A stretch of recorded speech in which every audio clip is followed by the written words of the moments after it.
বাংলাদেশের রাজনীতিতে সাধারণত যে কোনো নতুন সরকার ক্ষমতায় আসার পর প্রথম কয়েক মাস থাকে তাদের হানিমুন পিরিয়ড। মানুষ আশায় বুক বাঁধে, ভুল ত্রুটিগুলো ক্ষমার সুন্দর দৃষ্টিতে দেখে। কিন্তু বর্তমান বিএনপি সরকারের ক্ষেত্রে আমরা কি দেখছি? ক্ষমতায় বসার মাত্র 2 মাসের মাথায় সরকার এমন এক ভয়ঙ্কর এবং আত্মঘাতী পথে হাঁটা শুরু করেছে, যার ফলে শুধু বিরোধী দল নয়, দেশের সুশীল সমাজ থেকে শুরু করে খোদ তাদের নিজেদের দলের মন্ত্রী এবং এমপিরাই এখন সরকারের পতনের ঘণ্টা বাজাতে শুরু করেছেন।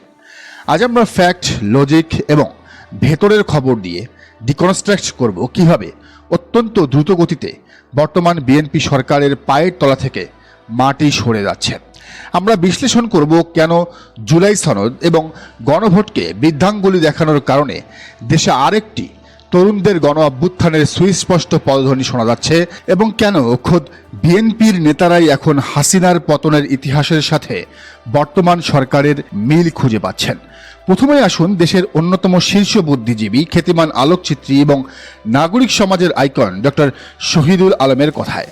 গত 15 বছরের স্বৈরাচারী শাসনামলে যিনি হাসিনা বিরোধী জনমতের অন্যতম প্রধান কণ্ঠস্বর ছিলেন, সেই শহীদুল আলম আজ বর্তমান বিএনপি সরকারের ওপর চরমভাবে চটেছেন। জাতীয় প্রেস ক্লাবে দাঁড়িয়ে তিনি সরকারকে গতকাল এমন এক আলটিমেটাম দিয়েছেন যা যে কোনো সরকারের নীতি নির্ধারকদের রাতের ঘুম হারাম করে দেওয়ার জন্য যথেষ্ট। শহীদুল আলম অত্যন্ত তীক্ষ্ণ ভাষায় বলেছেন, আমরা ভিন্ন জিনিস আশা করি আপনাদের থেকে, বিএনপি সরকারের থেকে, তারেক রহমানের থেকে। আপনারা ভিন্ন কথা বলেছেন বলে জনগণ আপনাদের ভোট দিয়েছে, কিন্তু জনগণের সাথে প্রতারণা করবেন না। আপনারা যেটা বলে এসেছেন সেটাকে আমরা বিশ্বাস করি বলেই আপনাদের আমরা সুযোগটা দিয়েছি, সেই জায়গায় আপনারা থাকতে চেষ্টা করেন। এরপর তিনি যে বাক্যটি উচ্চারণ করেছেন তা হলো আজকের রাজনীতির সবচেয়ে বড় রেড অ্যালার্ট। তিনি বলেছেন, যদি সেটা আপনারা না করেন তাহলে মনে রাখবেন, এর আগের এত ক্ষমতাশালী সরকারকে যখন হটানো গেছে, এই সরকারকেও, এই বিএনপি সরকারকেও হটানো সম্ভব। একটু ঠান্ডা মাথায় চিন্তা করে দেখুন, সরকার গঠনের মাত্র 2 মাসের মধ্যে যখন শহীদুল আলমের মতো একজন আন্তর্জাতিক মাপের অধিকার কর্মী, যাকে তরুণ সমাজ আইডল মানে, বিশ্ব যাকে আইডল মানে, তিনি যখন সরাসরি সরকার হটানোর কথা বলেন, তখন বুঝতে হবে পরিস্থিতি কতটা অ্যালার্মিং। শহীদুল আলম কিন্তু শুধু আবেগের বশে কথা বলেননি, তিনি সামগ্রিকভাবে বর্তমান সরকারের জুলাই সনদ লঙ্ঘনের প্রবণতা, ক্ষমতা কুক্ষিগত করার মানসিকতা এবং ডাবল স্ট্যান্ডার্ড পর্যবেক্ষণ করেই এই ভয়ঙ্কর সতর্ক বার্তা দিয়েছেন। শুধু তিনি নন, বিএনপির এক সময়ের চরম শুভাকাঙ্ক্ষী এবং দেশের প্রখ্যাত রাষ্ট্রবিজ্ঞানী অধ্যাপক দিলারা চৌধুরীও আজ ঠিক একই সুরে কথা বলছেন। অর্থাৎ যে সুশীল সমাজ বা ইন্টেলেকচুয়াল শিল্ড এতদিন বিএনপির পক্ষে ছিল, মাত্র 2 মাসেই তারা সরকারের প্রতিপক্ষ হয়ে দাঁড়িয়েছে এবং কঠিন প্রতিপক্ষ। কিন্তু আসল ভূমিকম্পটা তো হচ্ছে খোদ বিএনপির ঘরের ভেতরেই। যখন নিজের দলের মন্ত্রী এবং এমপিরা সরকারের পতন এবং ভুল নীতির সমালোচনা করেন, তখন বুঝতে হবে এই তরি ডুবতে আর বেশি দেরি নেই। শনিবার রাজধানীর বনানীর একটি হোটেলে ইন্টারন্যাশনাল চেম্বার অফ কমার্স অর্থাৎ আইসিসি বাংলাদেশ আয়োজিত এক অনুষ্ঠানে ঘটে গেছে আরেক বিস্ময়কর ঘটনা। সেখানে প্রখ্যাত ব্যবসায়ী বিনোদ চৌধুরীর made in Nepal, lessons in business building from the land of Everest শীর্ষক বইয়ের মোড়ক উন্মোচন অনুষ্ঠানে প্রধান অতিথি হিসেবে উপস্থিত ছিলেন বর্তমান সরকারের পরিবেশ, বন ও জলবায়ু পরিবর্তন বিষয়ক মন্ত্রী এবং বিএনপির হেভিওয়েট নেতা আব্দুল আউয়াল মিন্টু। সেখানে বক্তব্য দিতে গিয়ে তিনি নেপালের রাজনৈতিক বাস্তবতার সাথে বাংলাদেশের তুলনা করে এমন এক সত্য উচ্চারণ করেছেন যা তার নিজের সরকারের জন্যই এক বিশাল চপেটাঘাত। আব্দুল আউয়াল মিন্টু অত্যন্ত পরিষ্কার ভাষায় বলেছেন, দারিদ্র্য এবং বৈষম্য কমাতে ভালো রাজনীতি এবং অর্থনীতি প্রয়োজন। এই দুইয়ের সম্পর্ক পরস্পর যমজ ভাইয়ের মতো। ভালো রাজনীতি ছাড়া ভালো অর্থনীতি সম্ভব নয়, আবার ভালো অর্থনীতি ছাড়া ভালো রাজনীতির নজিরও পৃথিবীর কোথাও নেই। এই দুইয়ের অভাবেই বাধ্য হয়ে মানুষ রাস্তায় নেমে আসে। এরপর তিনি যে চূড়ান্ত সতর্কবাণী দিয়েছেন তা হলো, নতুন বাস্তবতায় রাজনীতি এবং অর্থনীতিতে ইতিবাচক পরিবর্তন না এলে জেনজির নেতৃত্বে আবারও একটা গণ অভ্যুত্থান হতে পারে বাংলাদেশে। কি ভয়ঙ্কর কথা, তাই না? একজন রানিং ক্যাবিনেট মিনিস্টার তার নিজের সরকারকে সতর্ক করে বলছেন যে জেনজি বা তরুণ প্রজন্ম আবার গণ অভ্যুত্থান অভ্যুত্থান করতে পারে। আব্দুল আওয়াল মিন্টু খুব ভালো করেই বুঝতে পারছেন যে এই তরুণ সমাজ কোনো দলের কেনা গোলাম নয়। তারা বুক পেতে গুলি খেয়ে খুনি হাসিনাকে বিদায় করেছে কোনো নতুন স্বৈরশাসককে ক্ষমতায় বসানোর জন্য নয়। তারা বৈষম্যহীন রাষ্ট্র চেয়েছিল, তারা জুলাই সনদের বাস্তবায়ন চেয়েছিল। কিন্তু সরকার যদি সেই পুরনো লুটেরা অর্থনীতি এবং পেশিশক্তির রাজনীতি ফিরিয়ে আনে, তবে এই তরুণরা আগামী দিনে বিএনপি সরকারকেও টেনে নামাতে এক মুহূর্তও ভাববে না। ঘরের ভেতরের এই বিদ্রোহ এখানেই থেমে নেই। ছাত্রদলের সাবেক সভাপতি শাহাবুদ্দিন লালটু আজ যে কথাটি বলেছেন তা বর্তমান রাজনীতির সবচেয়ে নিখুঁত এবং চরম সত্য একটি পাঁচ লাইন।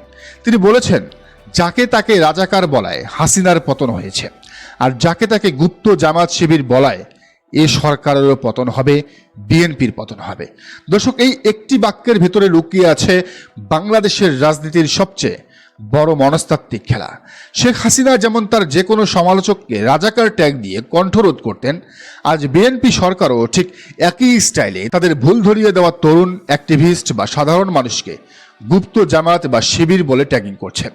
এই সস্তা এবং নোংরা পলিটিক্স করে যে শেষ রক্ষা হয় না, সেটা লালটুর মতো তৃণমূল থেকে উঠে আসার নেতারাই সবচেয়ে ভালো বোঝেন। এই চরম অস্থিরতা এখন ছড়িয়ে পড়েছে জাতীয় সংসদের ভেতরেও। আজ সংসদে কুমিল্লার এমপি মনিরুল হক চৌধুরী সরাসরি তার নিজের সরকারের যোগাযোগ মন্ত্রীর দিকে আঙ্গুল তুলে বলেছেন যে বর্তমান যোগাযোগ মন্ত্রী পুরোপুরি আওয়ামী লীগের ভাষায় কথা বলছেন, যা চরম অন্যায্য এবং অগ্রহণযোগ্য। অর্থাৎ ক্ষমতায় যাওয়ার সাথে সাথেই এদের বডি ল্যাঙ্গুয়েজ এবং কথার স্টাইল পতিত স্বৈরাচারের মতো হয়ে গেছে, যা খোদ তাদের দলের নেতারাই আর সহ্য করতে পারছেন না। এর চেয়েও বড় সাংবিধানিক এবং নৈতিক বিদ্রোহটি করেছেন বিএনপির তরুণ এবং ক্ষুরধার এমপি ব্যারিস্টার নওশাদ জামির। আপনারা জানেন, বর্তমান সরকার ডক্টর মোহাম্মদ ইউনূসের অন্তর্বর্তীকালীন সরকারের করা গুম প্রতিরোধ এবং মানবাধিকার বিষয়ক অত্যন্ত যুগান্তকারী আইনটি বাতিল করার সিদ্ধান্ত নিয়েছে। এই জঘন্য সিদ্ধান্তের বিরুদ্ধে সংসদে লিখিত বক্তব্যে বিএনপির MP barrister Naushad Jamir challenge ছুড়ে দিয়েছেন যে দল 15 বছর ধরে গুম খুনের শিকার হয়েছে, সেই দল ক্ষমতায় গিয়ে গুমের আইন বাতিল করবে। এর চেয়ে হঠকারিতা আর কি হতে পারে? নওশাদ জামির বুঝতে পেরেছেন এই আইন বাতিল করলে ইতিহাস বিএনপিকে কখনো ক্ষমা করবে না। সংসদে আজ একই কথা বলেছেন জামায়াতে ইসলামীর এমপি ব্যারিস্টার আরমান। তিনি যখন কথা বলছিলেন তখন সংসদের অনেক এমপির চোখ পানিতে টলমল করছিল। প্রিয় দর্শক, এই সবগুলো ঘটনাকে যখন আপনি একসাথে মেলাবেন তখন একটি অত্যন্ত পরিষ্কার এবং ভয়ঙ্কর চিত্র আপনার সামনে ফুটে উঠবে। আর তা হলো বর্তমান বিএনপি সরকারের পায়ের তলা থেকে মাটি অত্যন্ত দ্রুত গতিতে সরে যাচ্ছে। তাদের 209 সিটের বিশাল মেজরিটি এখন তাদের জন্য একটি অভিশাপ হয়ে দাঁড়িয়েছে, কারণ ক্ষমতার দম্ভ তাদের অন্ধ করে দিয়েছে। এই সমস্ত সংকটের মূল কেন্দ্রবিন্দু কিন্তু একটাই, আর তা হলো জুলাই জাতীয় সনদ এবং 70% মানুষের দেওয়া গণভোটকে অস্বীকার করা।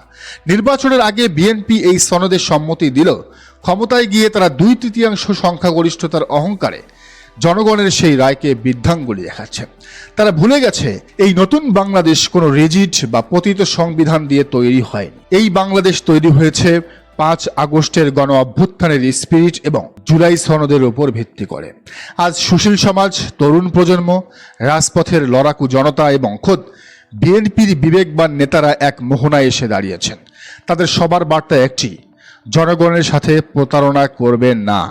বিএনপি যদি মনে করে তারা গুম অধ্যাদেশ বাতিল করে জুলাই সনদকে ছুঁড়ে ফেলে আর তরুণদের ট্যাগিং করে ক্ষমতার মসনদ চিরস্থায়ী করবে, তবে তারা শেখ হাসিনার চেয়েও বড় ভুল করছে।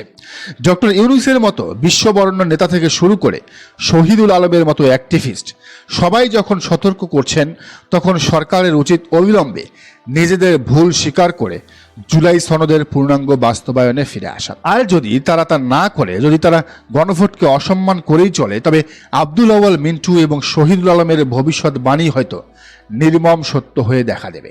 আরেকটি জেনজি লেড গণ অভ্যুত্থান হয়তো খুব বেশি দূরে নয়, আর সেই গণ অভ্যুত্থানে বর্তমান সরকারের পতন হবে অত্যন্ত নিশ্চিত এবং অপমানজনক। দর্শক, আপনাদের কি মনে হয় মাত্র 2 মাসের মাথায় সরকারের বিরুদ্ধে এই দেশব্যাপী ক্ষোভ এবং দলের ভিতরের এই বিদ্রোহ কি সত্যি আরেকটি গণ অভ্যুত্থানের ইঙ্গিত দিচ্ছে? বিএনপি কি শেষ পর্যন্ত জুলাই সনদ মানতে বাধ্য হবে, নাকি দম্ভের পতন হবে? দর্শক, যান মন্তব্যের ঘরে। আর এই চ্যানেলে নতুন হলে অবশ্যই সাবস্ক্রাইব করুন এবং বেল আইকনটি বাজিয়ে রাখুন।